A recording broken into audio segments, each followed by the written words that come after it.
Why I Like the Hospital, written by Tony Hoagland. In this poem, the poet has given the enough reasons to be sad, to be inside. The poet has given enough reasons to be. Generally, it happens that when we are sad, that pathos which we create around us, it is not accepted by the society in which we live. But this poem is a bit satirical. So this says that if you are inside the hospital, you have a full liberty to be sad. So myself, Sonu Shrimali, who I've been teaching from Sonu Ma'am's classes from last 30 years, as I have told that I was the teacher, reputed school, as I have told that I was a teacher from the reputed school of ICSE and ISC. And I was also the head of English department. Along with that, I was the examiner in ICSE class 10 boards. So that way, I'm here to explain you line by line about this poem. I'll give you line by line explanations, and I will also give you the meaning of the words. My simple suggestion is just pay attention to my explanation and keep pencil in your hand. So whatever words meaning which I'll be telling in Hindi, please make sure that you write them, because these words, when they will be used in the answers, it is like adding cherry to the top. So without much ado, let's start. Because it is all right to be in a bad mood there, slouching along through the underground garage.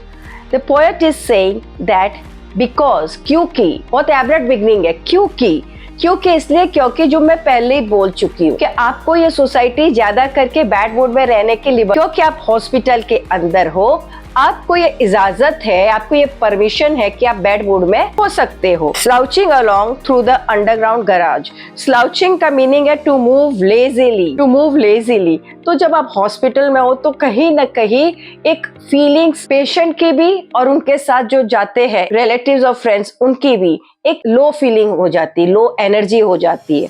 Because of that low energy, ये बड़े slouching, मतलब ऐसे झुके से, slouching means ऐसे झुके shoulder से चल रहे हैं थ्रू अंडरग्राउंड गराज से ये जा रहे हैं. Riding wordlessly on the elevator with the other customers.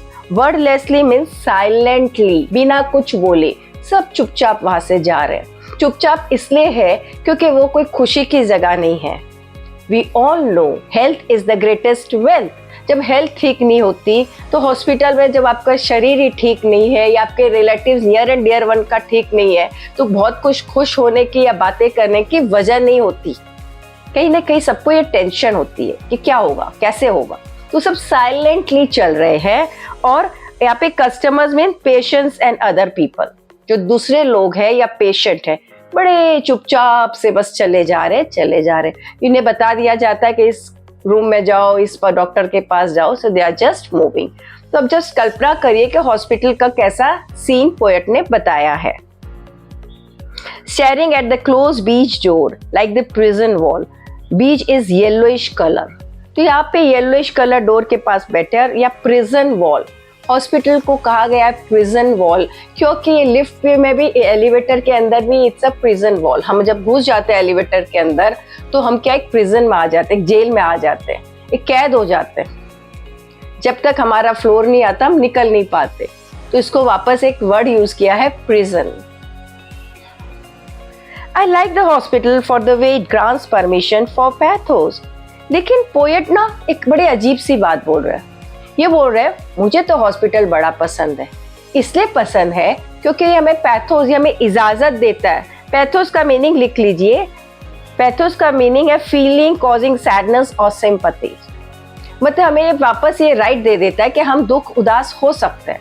Normal life में अगर आप उदास होते हो ना, तो लोग 10 बार तो आपको पूछ के परेशान करेंगे और बाद में 10 और बातें बनाएंगे कि दुखी क्यों था, ये क्या था. बट यहाँ पे ना आपको कोई पूछने वाला है. मतलब you can be by yourself. The mother with cancer deciding how to tell her kids. The bald girl gazing downward at the stun. एक माँ है जिसके कैंसर हो रखा है. उस माँ को अपने से ज्यादा ये चिंता है कि वो अपने बच्चों को कैसे बताएगी कि उसको कैंसर हो गया है. तो यहाँ पे भी एक माँ अपने बारे में नहीं सोच के ये सोच रही है कि उनके बच्चों पे क्या असर आएगा, वो कैसे रिएक्ट करेंगे, वो कैसा फील करेंगे. तो वो इस सोच से परेशान है खुद की बीमारी से ज्यादा इस बात से परेशान है कि अपने बच्चों को ये बात कैसे बताऊं। ये सब हॉस्पिटल के अंदर का सिनेरियो है। और एक गर्ल जिसके bald girl gazing downward the sun, और उसके क्या है, सर के बॉल्ड हो गए, बॉल्ड मीन्स गंजापन आ गया है, गेजिंग उनके जो शंट लग गया है, शंट इंस्टॉल्ड अबव हर मिसिंग ब्रेस्ट, और ब्रेस्ट कैंसर होने की वजह से इनका जो ब्रेस्ट है वो हटा दिया गया। The crone in her pyjamas walking with 4 pole. Crone means ugly old women. यहाँ पे अगली ओल्ड वुमेन मतलब बीमार है हॉस्पिटल में और कोई बुढ़ापा है तो कोई सुंदर तो नहीं बोलेंगे, तो वह पायजामा में घूम रही है। I don't like the smell of antiseptic or the air conditioning set on high all night. अब पोएट अपने बारे में बता रहा है कि उसको ना हॉस्पिटल में ना एंटीसेप्टिक की एक स्मेल आती है पूरे हॉस्पिटल में, उसको वो स्मेल पसंद नहीं है, उसको वो स्मेल एकदम अच्छी नहीं लगती। और ना ही उसको एयर कंडीशनिंग, जो तेज एयर कंडीशनिंग कर देते एकदम ठंडा करके रखते हैं हॉस्पिटल को, वो भी पसंद नहीं है। और the fresh flowers tossed into the waste basket. और हॉस्पिटल में जनरली जो पेशेंट को देखने आते हैं वो अपने साथ क्या लाते हैं, फ्रेश फ्लावर्स, बुके लेके जाते हैं, और वो तुरंत थोड़ी देर में ही या तुरंत ही नर्स क्या करती है, जैसे ही पेशेंट जाते हैं उसको डस्टबिन में डंप कर देती है। तो ये चीज उसको अच्छी नहीं लगती, ये चीज ना पोएट को अच्छी नहीं लगती। But I like the way some people on the plastic chairs break out a notebook and invent a complex scoring system to tally up their days on earth.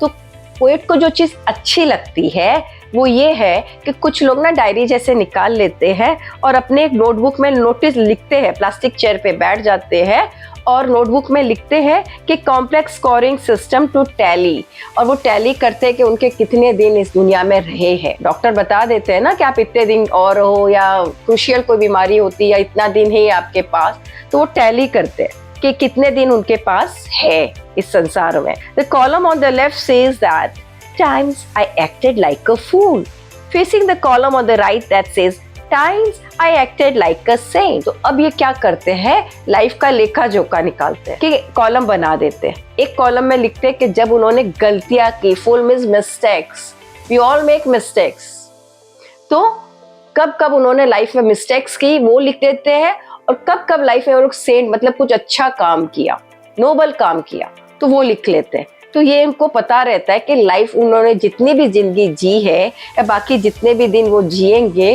कुछ वर्थवाइल किया है, कुछ अच्छा किया है कि नहीं। I like the long prairie of the waiting, और prairie means large area of land covered with grass. Prairie land एक लंबा ग्रास जैसे होती है, प्रेरी लैंड मीन्स एक लंबा लैंड होती है जहाँ सिर्फ ग्रास से ग्रास होते हैं। पोएट को वही अच्छा लगता है कि बहुत लंबी लाइन लगा के सब बैठे रहते हैं। The force intimacy of the self with the self, और fondness, intimacy means fondness, fondness of self with self. अब इस समय है ना, हमें अपनी हेल्थ की पता चल जाता है कि इस समय हमारी हेल्थ कितनी जरूरी है। आपको पता होगा कि हमारे शेयर मार्केट के बड़े दिग्गज राकेश झुनझुनवाला जी ने क्या बोला था कि मैंने बहुत नोट कमाए, बहुत दौलत कमाई, बट एक गलती मेरे से हो गई कि मैंने अपनी हेल्थ का ध्यान नहीं दिया। तो जब हम अपने बैड फेज ऑफ हेल्थ में होते हैं तब हमें रियलाइज होता है कि कुछ भी हम पा लेते हैं बट सब कुछ इनकम्प्लीट है विदाउट योर हेल्थ। क्योंकि आप कुछ भी करोगे आप बॉडी के थ्रू ही तो करोगे। If you fulfil your dreams through body, if you find good relations through body, if you want to make money then also you need body, healthy body to work for. So this body should be taken care of. तो इस समय जब हम hospital में होते हैं या बीमार होते हैं तब हमें एक इंटीमेसी, एक अजीब सा लगाव हो जाता है अपनी हेल्थ से। Each sick person standing in the middle of the field like a tree wondering what happened to the forest. और हर बीमार व्यक्ति है वो एक एकदम खड़ा हो जाता है और जैसे एक पेड़ सोचता है कि फॉरेस्ट क्यों कट रहा है, वैसे ही उसको भी लग रहा है कि क्या हो रहा है, चारों तरफ क्या हो रहा है, अब क्या होगा, what will happen, because things are very unpredictable inside the hospital. And once I saw a man in the lime green dressing gown hunched over in the chair A man who was not yelling at the doctors or pretending to be strong or making a murmured phone call to his wife. और एक बार तो poet ने बहुत अजीब सा ही देखा। उन्होंने lime green dressing gown में देखा। लाइम ग्रीन जो ये कलर है, आप देख सकते हो वीडियो पे, ये कलर जो है ये है लाइम ग्रीन। तो इस गाउन पहने हुए एक इंसान, एक व्यक्ति, एक मैन चेयर पे हंच्ड बैठे थे। Hunch always shows lack of confidence, और hunch shoulder always show that when you are hopeless. जब आप कोई भी चीज की उम्मीद छोड़ देते हो तो वो हो जाता है हंच्ड पोस्चर। ऐसे झुके हुए बैठे हैं, और वो ना तो डॉक्टर पे चिल्ला रहे हैं, मतलब रिएक्ट नहीं कर रहे हैं, ना वो दिखा रहे कि मैं बहुत स्ट्रांग हूँ। तो वो जो हंच्ड मैन है वो न तो डॉक्टर पे चिल्ला रहे हैं, न वो ये दिखा रहे कि मैं बहुत स्ट्रांग हूँ, न वो अपनी वाइफ को फोन कॉल करके दिखा रहे कि भाई कुछ बोलना चाह रहे, कुछ नहीं। This type of attitude is given up. जब हम गिव अप कर देते हैं कि बस जो होगा अब देखा जाएगा, जितने दिन लिखे हैं देखा जाएगा, उस एटीट्यूड में वो इंसान था। That man was in that set of mind when he had totally given up, but one sobbing without a shame. But एक काम वो कर रहे थे, वो रो रहे थे, और विदाउट अ शेम मतलब उनको रोने में शर्म नहीं आ रही थी। जनरली हम बोलते हैं ना कि मर्द को दर्द नहीं होता, या मर्द रोते नहीं है, बॉयज शुड नेवर क्राई, ये सब जो बातें हम सुनते हैं इन नॉर्मल सोसाइटी, ये सब हॉस्पिटल में नहीं चलता। वहाँ पे मैन सॉबिंग कर रहा है, रो रहा है, और उसे न इस बात का अफसोस है कि वो रो रहा है। जनरली आपने देखा होगा कि मैन या बॉयज जल्दी से सबके सामने नहीं रोते, क्योंकि उनके माइंड में यही चीजें डाली हुई है कि सबके सामने बॉयज नहीं रोते, they don't have the liberty to cry and express their sadness. But यहाँ पे वो बिना शर्म के, बिना हिचक के, बिना पब्लिक ओपिनियन की परवाह किए रो रहा है। Pumping it all out from the bottom of the self. और जब रो रहे हैं तो अंदर से जो भी उनकी फीलिंग्स है, ग्रज है, दुख है, तकलीफ है, वो सब आंसुओं के थ्रू निकाल दे रहे हैं बिना किसी हिचक के। The overflowing bilge of helplessness and rage, a man no longer expecting to be saved.